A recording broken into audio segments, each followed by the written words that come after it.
TBC 클리닉 건강 365 주치의 김태성 치과 원장님과 함께하겠습니다. 안녕하십니까? 안녕하세요. 안녕하세요. 덕영치과병원 김태성 원장입니다. 네. 요즘 가을이 정말 많이 깊어졌어요. 네. 혹시 원장님도 바쁘시지만 이 가을을 좀 느끼고 계신가 모르겠습니다. 네, 날씨가 야외 활동하기 너무 좋죠. 네. 저는 자전거 타는 것을 좋아해서 주말에 시간이 나면 오. 신천 금호강 자전거 길이 너무 잘 돼 있어서 자전거 타는 걸 즐기고 있고요. 네. 단풍도 이제 아쉽지만 어느덧 마지막인 것 같아 더 늦기 전에 등산도 계획 중입니다. 네. 여러 가지를 계획하고 계시네요. 네. 말씀하신 대로 가을도 깊어지고 있지만 저는 요즘에 이 책과 씨름하면서 사색에 지금 깊어지고 있어요. 우와. 깊이를 다하고 있습니다. 김태성 원장님 나오셨으니까 네. 제가 고대 이야기를 보니까 고대 지중해 국가 중에 우리 페니키아 있잖아요. 예. 페리카나 말고 페니키아에서는 다른 사람의 일을 뭐 줄로 묶어가지고 네. 입안에 고정했다라는 걸 제가 본 적이 있어요. 어머나. 이게 바로 틀니의 기원이 아닐까. 제가 말이 틀릴 수도 있지만 재밌다. 이거 틀니 아닙니까, 틀니? 진짠가요? 어떻게 하셨어요? 참 놀라운 이야기죠. 어. 완전 틀니는 아니고 부분 틀니로 보일 수 있는데 타인의 치아를 줄로 묶어서 입안에 고정해 사용한 흔적이 발견되었습니다. 우와. 치과 기술이 발달하지 않았던 고대 시대였으니 치아 기능의 회복은 힘들고 모양만 내주기 위한 장치라고 보여지는데요. 뭐 그래도 틀니의 시초라고 할 수 있습니다. 네. 그게 약 기원전 1000년이니까 3000년이 넘도록 틀니는 제2의 치아의 역할을 해온 셈이죠. 네. 와, 진짜 재밌고 신기한 이야기네요. 아니, 근데 그때 당시에는 뭐 지금처럼 사탕이나 초콜릿 이런 음식은 없었겠지만 그래도 분명히 충치는 생겼을 거란 말이죠. 충치 치료는 어떻게 했을지 궁금합니다. 네, 고고학적 증거에 따르면 충치는 선사시대까지 거슬러 올라가는 질병입니다. 네. 수백만 년 전 오스트랄로피테쿠스 화석에서도 충치 같은 치아 침식증이 발견되었으니까요. 네. 그 당시에는 섬유질이 많은 음식으로 인해 치아 마모로 인해 주로 발생한 것으로 추정되고요. 충치 증가에 가장 큰 영향을 미친 것은 농경 사회로의 변화하면서 곡식과 당분의 섭취가 늘었기 때문입니다. 네. 그 충치 치료에 대한 그 역사적인 그 자료를 보면요, 파키스탄에서는 기원전 7000년으로 추정되는 치아에서 부싯돌로 만든 원시적인 치과용 기구로 어금니를 뚫은 흔적이 발견이 되기도 했습니다. 예, 그게 바로 그 충치 치료의 시원이 되겠네요. 와. 네, 치통이 얼마나 고통스러웠으면 그 부싯돌로. 부싯돌로 어머나. 치아를 구멍을 뚫은 흔적이 발견이 되었겠습니까? 사실 그게 더 아프지 않았을까 싶기도 한데 그렇게 네. 오랜 기원전부터 치과 기술이 있었으니까 지금은 또 얼마나 많이 발전했을까 그런 생각도 듭니다. 와, 시작부터 아주 재미있는 얘기를 해주셨는데요. 오늘은 어떤 주제를 가지고 오셨는지 궁금한데요. 네, 옛날에는 이가 없으면 그냥 없는 채로 살아야 되겠지만 오늘날은 그렇지 않죠. 그래서 오늘은 이가 다 빠진 무치약 환자들의 가장 큰 걱정을 좀 해결해 드리려고 합니다. 무치약 보철 치료 어떻게 해야 할까 하는 것인데요. 자신에게 딱 맞는 치료에 대해서 알려드리도록 하겠습니다.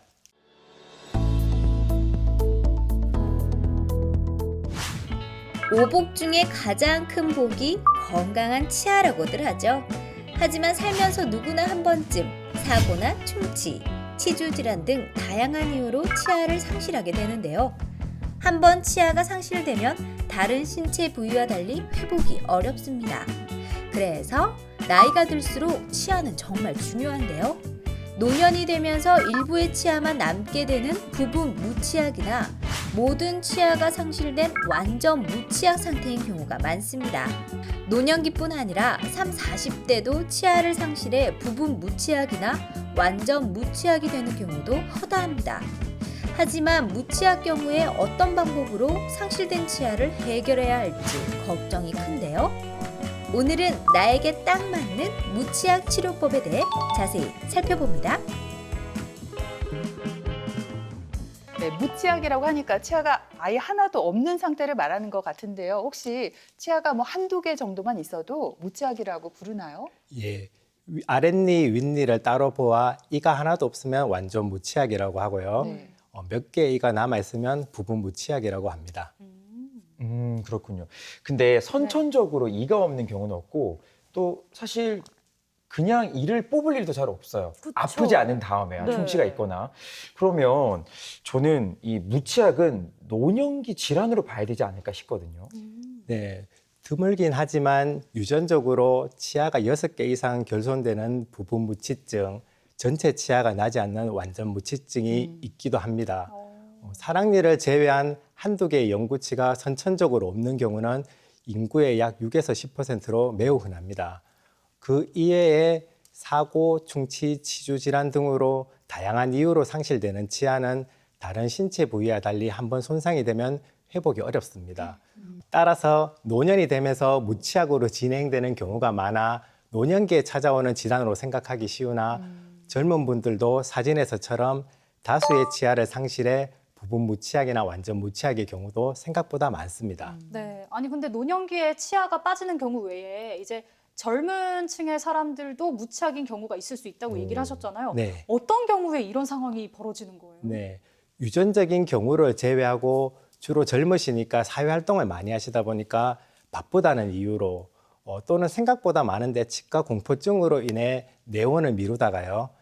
통증이 있어도 집에 있는 진통제를 복용하고 참다가 그러다가 또 한두 개 치아를 상실하게 되고 또 그 상실된 치아를 회복하지 않으면 남아있는 치아들이 당연히 과부하를 받게 되겠죠. 네. 그러면서 빨리 상실되는 악순환을 거치는 경우가 많습니다. 그리고 이런 치아 상실은 전신 건강에 큰 영향을 미치게 되는데 무치약 상태로 오래 지내게 되면 음식물을 제대로 섭취할 수가 없어서 영양 섭취가 떨어지게 되고 2차적으로 여러 가지 전신 질환에 취약해지기 때문에 빠른 치료가 필요합니다. 또 최근 발표된 연세대학교 치과대학교 연구에 따르면 60세 이상 고령 환자를 대상으로 발치 후 빈 곳을 치료하지 않으면 씹는 능력의 저하로 인해서 치매 발생이 높아진다는 연구 결과도 있습니다. 예. 사실 이가 한두 개 정도 빠지면 임플란트를 할 수 있겠지만 치아가 하나도 없다, 무치약이다 하면은 우리가 틀니를 먼저 생각할 수밖에 없잖아요. 근데 네. 틀니를 하고 있다 하면은 좀 부끄럽기도 하고 끼웠다 뺐다 뭐 해야 되는 불편함도 있잖아요. 우리 환자들의 고민도 많을 것 같습니다. 네, 틀니는 오랜 역사를 가진 치료법으로 치료 기간이 짧고 수술 같은 처치가 최소화하는 장점이 있으나 아무래도 말씀하신 대로 꼈다 뺐다 하는 큰 단점이 있는 치료법입니다. 예를 들어 젊은 사람의 경우 안경을 쭉 사용해 오다가 시력 교정술을 받고 안경에서 해방되었을 때 새 삶을 사는 것 같다 하고 만족감을 나타낸 경우를 많이 보았습니다. 네. 틀니도 오래 쓰신 분들이 틀니에서 해방이 되면 같은 표현을 하시는 분들을 많이 보았습니다. 병원에 오시면 틀니의 이런 부분 때문에 고민하시는 분들이 당연히 많이 있습니다. 원장님, 그러면 이 부분 무치약이나 아니면 완전 무치약 같은 경우에는 보철 치료 방법이 어떤 게 있을까요? 일단 틀니가 있겠죠, 그죠? 네, 맞습니다. 크게 나누어 보면 전통적인 틀니 치료, 임플란트로 전체 수복, 그리고 임플란트를 이용한 틀니 치료 이렇게 세 가지 치료 방법으로 나눠 볼 수 있겠습니다. 네. 틀니 치료, 임플란트 전체 수복, 그리고 임플란트를 이용한 틀니 치료. 오. 오, 외웠어요. 네, 오, 맞습니다. 이 어려운 네. 걸. 깜짝 놀랐어요. 이 세 가지 치료 방법이 있다고 얘기를 해주셨는데 그러면 이거를 결정하는 뭐 요소가 있나요? 네, 한두 개 치아 문제로 치과에 오는 환자의 경우는 진단 및 치료 계획을 세우는 것이 간단합니다만 무치약의 경우는 고려해야 될 내용이 많습니다. 첫 번째로는 나이를 고려해야 되겠고요. 네. 두 번째로는 환자분의 건강 상태를 체크를 해야 되고요. 또 세 번째는 환자의 요구사항, 그리고 기존의 틀니 사용 경험, 예전에 틀니를 잘 사용하셨는지 아니면 또 틀니를 만들어 놓고 조금 전에 얘기했던 것처럼 불편해서 아예 사용 안 하시는 분들도 있기 때문에 그런 것도 체크를 하게 되고요. 그리고 해부학적인 요소, 그리고 또 노년기의 환자분들은 경제 활동을 또 하지 않으신 분들도 많기 때문에 경제적인 요소도 고려를 해야 되고요. 또 치아가 기능적으로도 중요하지만 또 심미적인 부분도 무시를 못하기 때문에 심미적인 요소 이렇게 한 6가지 정도를 생각해서 치료 계획을 세우게 됩니다. 예, 6가지 그런 고려 사항이 있다 말씀해 주셨는데, 근데 그 전문가 입장에서 볼 때 이 중에서 가장 중요한 요소가 있다 하면 뭐가 있을까요? 네, 6가지를 다 종합적으로 고려해야 됩니다만 그 중에서 굳이 선택하라고 하면 환자의 건강 상태나 해부학적 요소가 제일 중요하죠. 네. 예를 들어서 환자분이 나는 임플란트 수복을 하고 싶어도 건강 상태가 좋지 않거나 네. 심을 수 있는 뼈가 없다면 다른 요소를 모두 충족해도 불가능할 수 있을 거니까요. 그렇군요. 근데 제 생각에는 네. 7, 80대 정도 된 어르신들은 임플란트보다는 틀니를 많이 선호하실 것 같거든요. 실제로는 어때요? 네, 꼭 그런 것은 아닙니다. 지금은 이제 100세 시대를 맞이해서 임플란트 시술에 있어서 나이는 숫자에 불과하다라고 저는 표현합니다. 오. 모든 케이스가 힘든 수술이 아니라서 물리적인 나이는 임플란트 시술과 큰 상관이 없다고 봅니다. 이 케이스를 보시면 만 82세 환자로 와. 틀니를 사용하던 이가 부러져가 오셔서 저희들은 틀니를 처음에 생각하고 오셨는가 이렇게 생각을 했었는데 네. 환자분과 상담을 해보니까 본인은 이제 이번 생에 이제 틀니는 더 이상 사용하고 싶지 않다고 이렇게 얘기하셔서 의지가 강력하시네요. 네, 인공뼈 이식을 좀 많이 동반을 해서 전체 임플란트 치료로 진행하였고요. 네. 현재는 임시까지 하고 기다리고 있는 중입니다. 오, 우와. 그렇구나. 근데 어르신들 중에서 당뇨나 고혈압처럼 만성 질환을 가지고 계신 분들이 많단 말이죠. 근데 이런 분들 같은 경우에 임플란트가 불가능하다 이런 말이 있던데 전 이게 무슨 연관인지 잘 모르겠어요. 진짠가요? 네, 아무래도 연세가 있으신 분들 중에 당뇨, 혈압, 골다공증 질환으로 약을 복용 안 하시는 분이 더 적겠죠. 당뇨, 혈압, 골다공증 약 복용으로 임플란트가 가능하신지 물어보는 경우가 굉장히 많습니다. 결론적으로 얘기하자면 잘 관리되는 만성 질환은 질환이 없는 경우랑 동일하다고 보시면 됩니다. 당뇨의 경우는 당화 혈색소 수치 및 식후 2시간 혈당 수치 등을 체크해서 판단하게 되고요. 또 혈압이 있으신 분의 경우는 아스피린과 같이 피를 묽게 하는 약을 같이 복용하는 경우가 많아 수술 전 복용 여부를 체크하게 되고요. 또 골다공증 약은 문제가 되는 성분의 약을 3, 4년 이상 장기 복용한 경우 가끔 문제가 되는 경우가 있어서 복용약의 성분과 복용 기간을 체크하고 필요시 담당 주치의 선생님과 상의 후 휴약 기간을 거쳐서 시술하기도 합니다. 네, 그렇군요. 또 무치약으로 틀니를 한 분들의 얘기를 들어보면은 음식을 씹는 데 좀 힘들다 이런 말씀도 하세요. 사실 우리가 보철 치료를 하는 이유가 뭐예요? 잘 먹고 네. 잘 씹기 위해서 하는 건데 이러면은 효과가 없지 않을까요?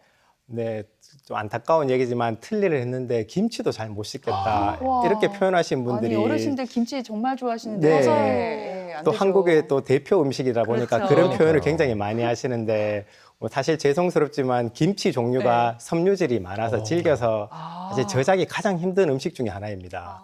특히 무치약의 경우는 치아가 없어 틀니를 잡아주는 구조물이 없기 때문에 잇몸으로만 지지해야 하는 보철물이라서 환자분의 잇몸이 많이 남아있는 경우라면 틀니도 잘 사용할 수가 있는데 치아를 상실하고 오랜 기간이 지나 잇몸이 거의 없어지는 경우면 틀니 사용이 좀 쉽지는 않습니다. 제가 여기서 질문 하나 해볼게요. 네, 긴장되는데요. 네, 그 완전 틀니 중에 위쪽 틀니, 아래쪽 틀니 중에 네. 어느 쪽이 더 불편할까요? 더 불편한 쪽요? 네, 보통 잠시만요. 환자분들이 이랬는데 이거는 둘 다 움직여봐야 불편하다 이거 아니에요? 저는 위쪽이죠. 이게 아래쪽. 위쪽? 왜냐하면 밑을 많이 움직이니까. 저는 위쪽이요. 왠지 이렇게 하다가 잘 빠질 것 같아요. 말하다가 빠진다고요? 그게 혹시나 잘 빠질 거라고 좀 생각이 들 것 같아요. 아래쪽 아니에요? 저는 네. 밑에 쪽. 밑에 쪽요. 네. 둘 분은 이제 오랫동안 진행하시다 보니까 전문가가 다 되셨고요. 저는 예. 너무 새내기죠. 네, 그런데요. 비전문가. 네, 보통은 틀니를 사용하지 않으신 분들은 위쪽이 왠지 밑으로 떨어질 것 같아서 오. 불편하다고 생각하시는 분들이 많은데요. 네. 위쪽 틀니의 경우는 단단한 입천장이 있어서 잘 쓰시는 분이 많은 반면에 네. 아래쪽 틀니의 경우는 입천장 같은 구조물이 없고 혀가 지나가게 되어서 틀니를 지지할 수 있는 잇몸이 많이 부족합니다. 그래서 아래쪽 틀니가 불편해서 오시는 분이 훨씬 더 많습니다.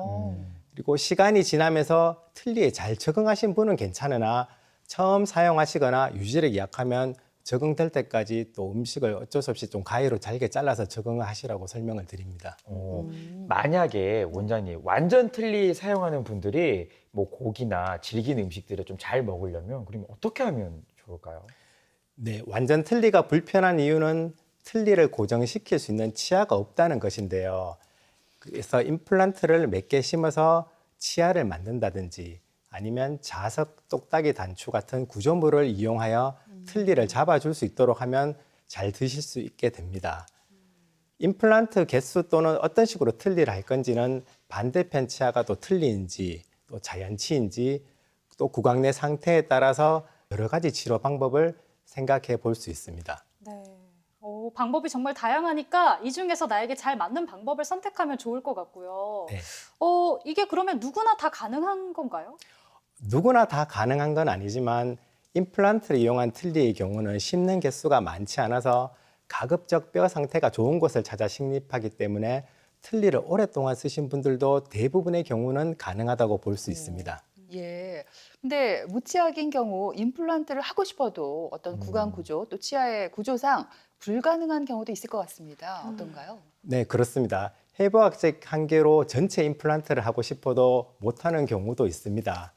임플란트를 식립하려면 뼈가 있어야 하는데 그림처럼 치아를 상실한 기간이 길어지면 우리 몸의 치조골이 필요가 없다고 생각되기 때문에 네. 점차 사라지게 됩니다. 예. 그래서 발치 후 시간이 지나면서 이렇게 치조골이 없어지는 양상을 보고 있고요.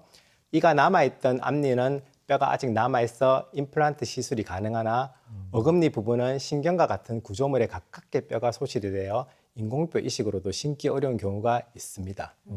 만약에 원장님 인공뼈를 심기도 어려울 정도면은 그러면 그대로 둘 수는 없고 그럴 때는 어떻게 해야 돼요? 그렇죠. 그럴 때는 전에 설명드렸던 임플란트를 이용한 틀니가 가장 좋은 치료 방법이 될 수가 있습니다. 그리고 심기가 불가능한 부분은 틀니로 대체를 하되 그런 틀니의 불편함을 임플란트를 심어서 좀 같이 보완해주는 그런 쪽의 보철 치료를 하게 되면 더 도움을 받을 수 있겠습니다. 그렇군요. 많은 어르신들이 또 보철 치료를 통해서 또 씹고 뜯는 재미를 느끼셔야 되지만 사실은 보이는 것도 굉장히 중요하거든요. 그렇습니다. 맞아요. 그러면 이왕이면 틀니보다는 전체를 좀 임플란트로 식립하는 게 좋지 않을까 싶어요.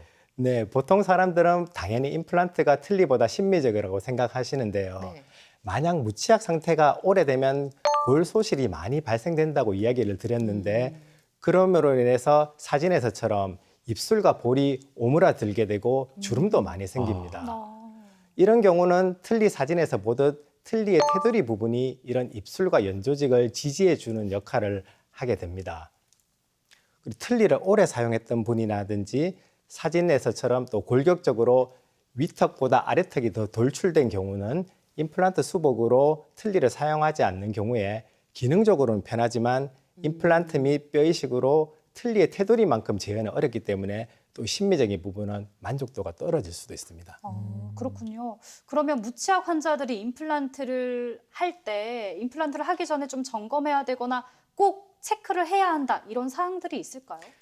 네, 치과 관련 부분은 병원에 오시면 체크 가능하지만 고령의 환자의 경우는 기저질환이 있는 경우나 드시는 약이 있는 경우가 대부분입니다.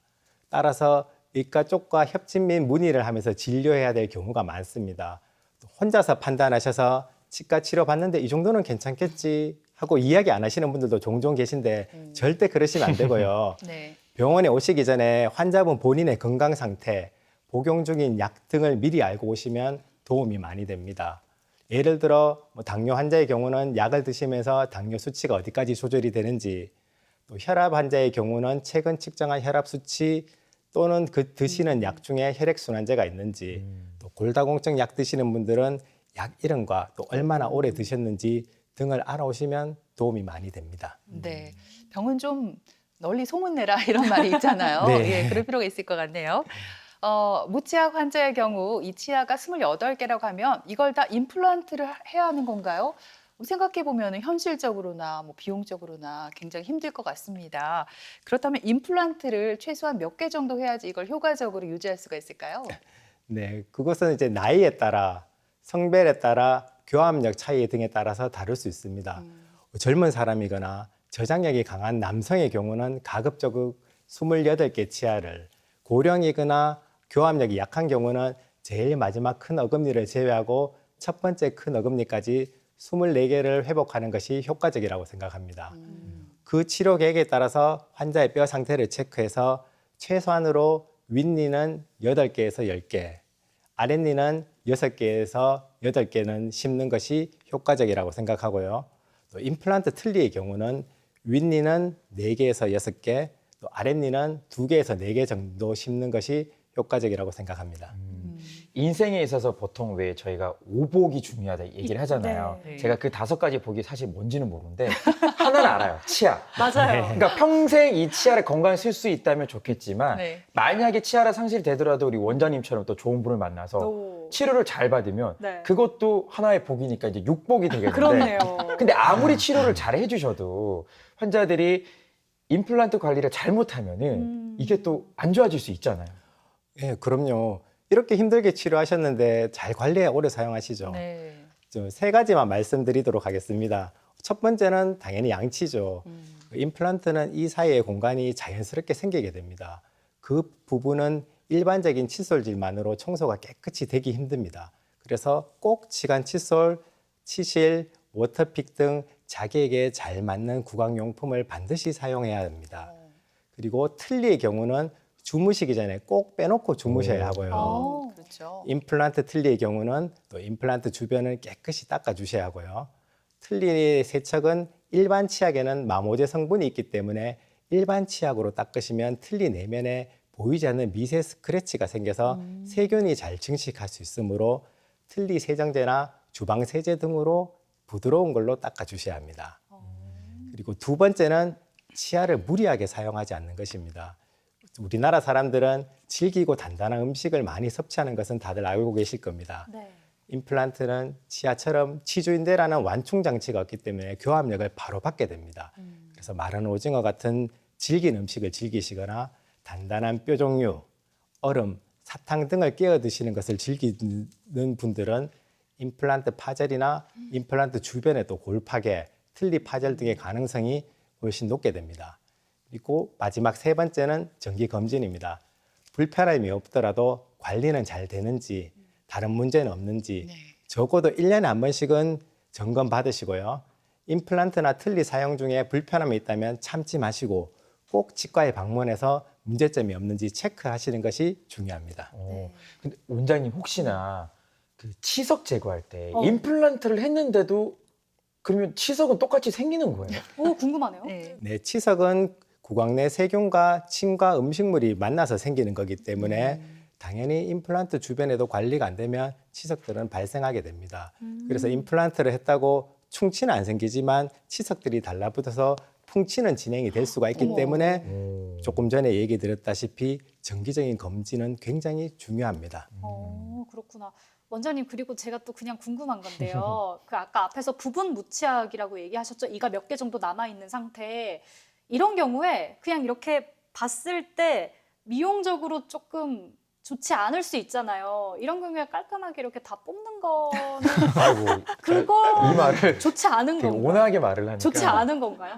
다 뽑는 게 아니고. 네, 만약에 한두 개 치아가 남았는데 임플란트 보험 혜택을 받으시고 싶으시면 치아가 한 개라도 남아 있어야 되기 때문에 꼭 상실되기 전에 오셔서 체크를 받으셔야 합니다.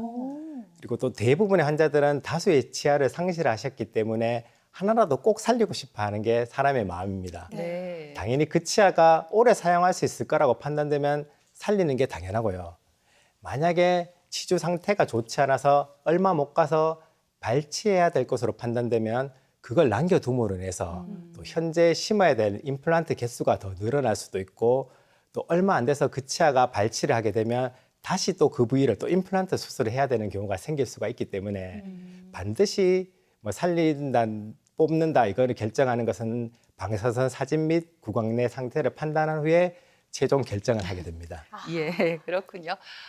오늘 이렇게 해서 임플란트를 비롯해서 다양한 치아 건강에 관한 정보 알아봤습니다. 지금까지 김태성 원장님 좋은 정보 잘 들었습니다. 고맙습니다. 감사합니다.